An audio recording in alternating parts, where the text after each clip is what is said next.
Well, go on, everybody. Lennox here from Simple123 Trader. This is the weekly playbook outlook for the week of November 1st to November 6th.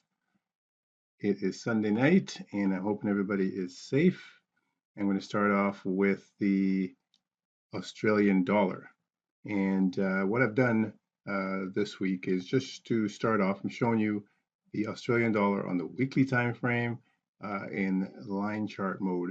And with line chart mode, what this gives us is a really clear picture of the chart. I have no indicators on the chart whatsoever. It's just a clean, clear line chart.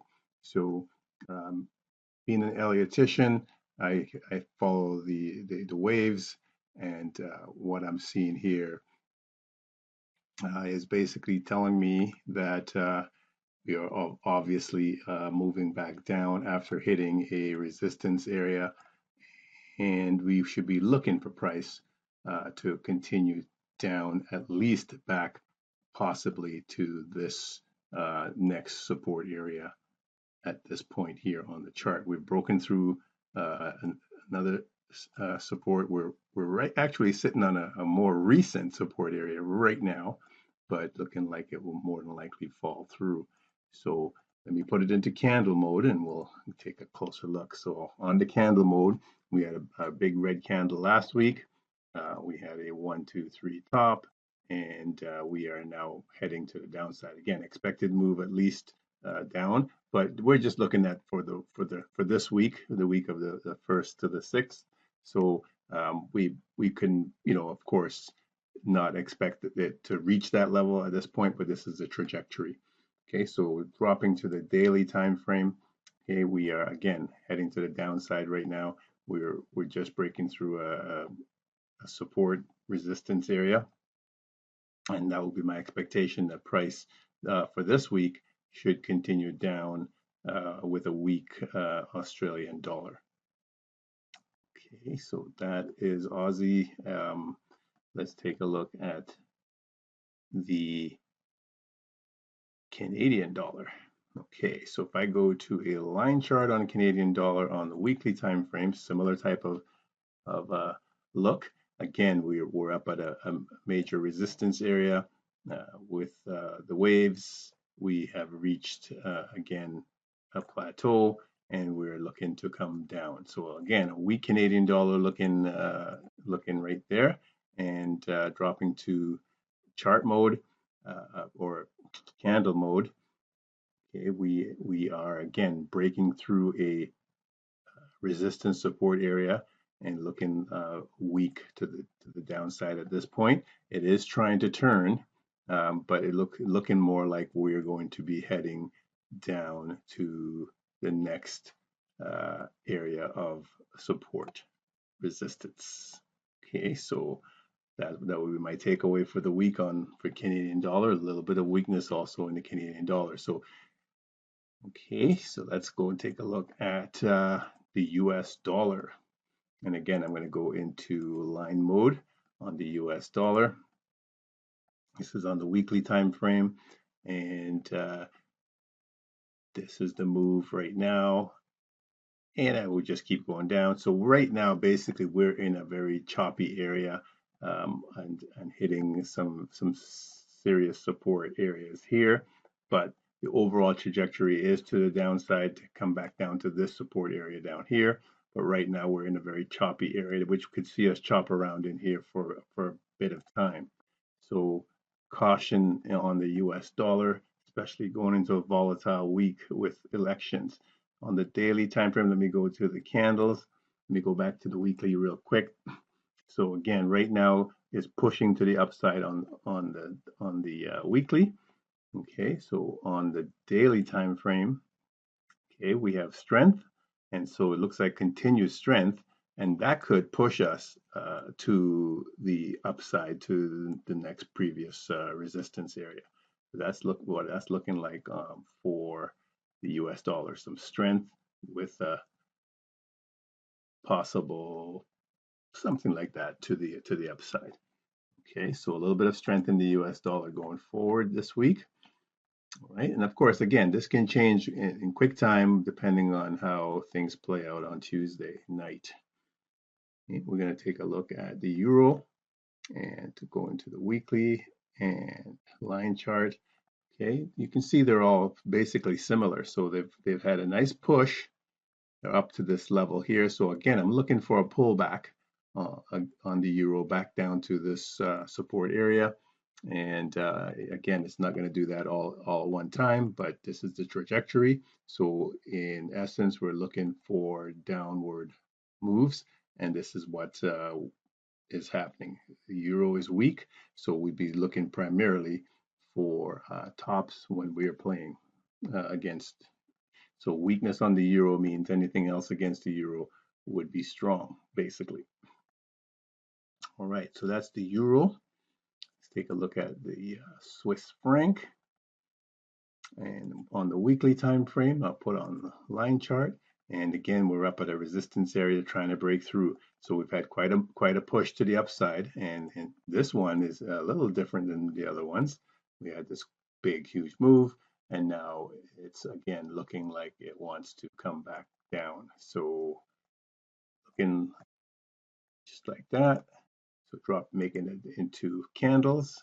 You can see that's we have a 1, 2, 3 top. We're heading to the downside. So pushing back down to this support area at first, it would be the short-term goal. So on the daily, we are pushing to the downside. And again, we're looking for a move. Swiss franc showing some weakness going into this week. Okay. Looking at gold, going to the weekly, putting it on to line chart, and on gold, we've had quite a push, and we're up at a very it's a strong area of resistance and a little bit of support up here as well. So we could be into this mode for a while, and it all depends on, of course, the U.S. market. So right now, it is a bit week. You can see we've had flat tops coming down. We've just been basically coming down, and although the overall, yeah, even though we're coming down, we're basically in a triangle. So dropping to the daily time frame, this plays out. You can see that a lot clearer now. This is kind of the trajectory that we're in, but we're still heading to the downside. A little bit of weakness that could push us back down to this support level. We're already at very close to a previous support the, in the short term, but looking again like it wants to push down one more time. So again, all depends on what the U.S. market does, and we'll take a look at that in a moment. Okay, so movement to the downside a little bit for gold in the short term. Okay, let's take a look at the Japanese yen on the weekly time frame with a line chart. Okay, so Japanese yen, this has just been a pretty messy looking chart here. Lots of ups and downs, and not really seeing a clear. I'm going to just drop just real quickly. I'm just going to drop some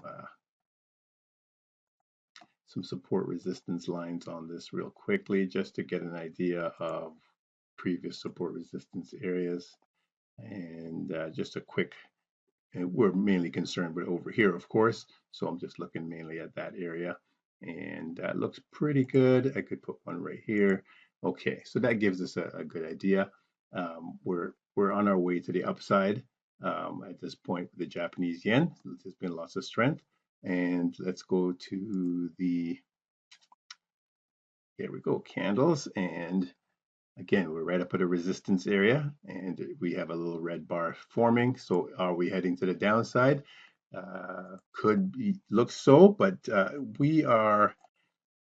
we've been touching this line here quite a bit, so we could come back down to this support area with the Japanese yen in the short term. So if that's the case, then it's looking like maybe we have a strong U.S. Market heading into this week. That's totally possible at this time. You can see these are daily candles, So it could take a few days to play out to the downside, but that's what it looks like at this moment in time.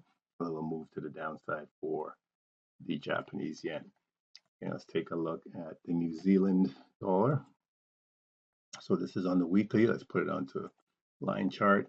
And again, I'm drawing out my structure here, and we are at a very strong resistance area and pushing back. So looking a little bit weak on New Zealand. Let's put it to okay. So we've got a red bar starting on the weekly. Today on the daily, we can see that we're a little bit in the sideways mode, but pushing towards the downside. So we could be challenging this support area before the week is out, and we could even break through. So these are daily bars again, so it would take a while for this to come back down, but downward mode for the New Zealand dollar. Okay, I'm going to take a look at Mexican peso on the weekly.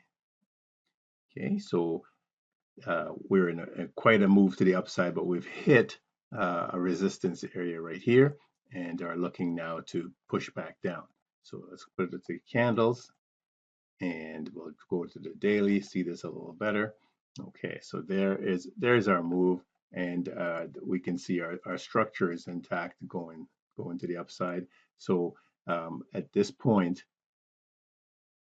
what we have here is again hitting a solid resistance area and pushing back down.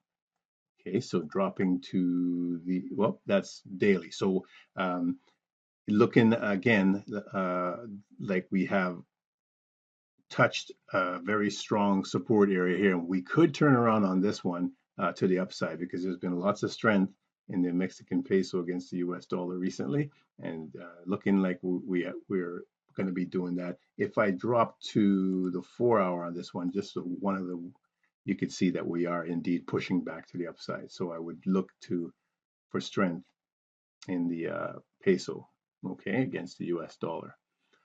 All right, let's take a look at the British pound, and I'm going to go to the weekly time frame, make it into line chart, and again, what I'm seeing here is a move for the British pound to the upside, but right now we're just starting a new push down here.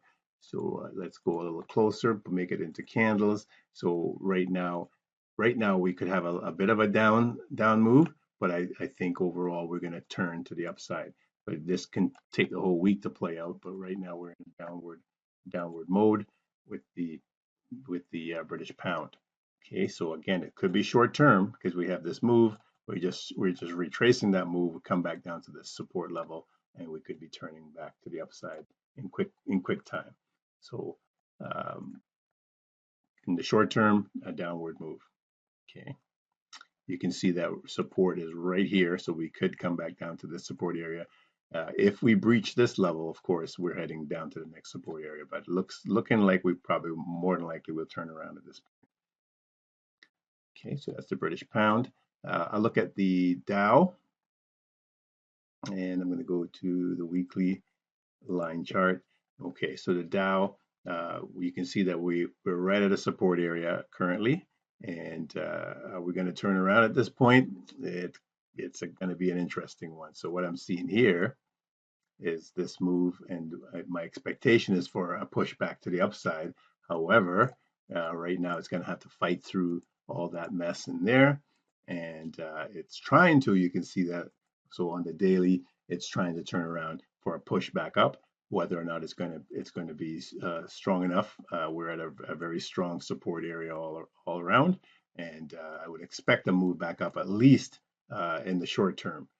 Okay, we could of course drop through, which would take us back down to this support area, and if worst case scenario, we're dropping all the way down. But I'm expecting a move to the upside in the short term on the US 30, the Dow. Okay, let's take a look at the S&P, and on the weekly, drawing the lines. You can again similar type of move as the US 30, and we're up at this level. So I'm seeing this more of a play, like something like this, and then a move to the upside, something like that perhaps. Maybe it won't even break this level. and would just break to the upside from here.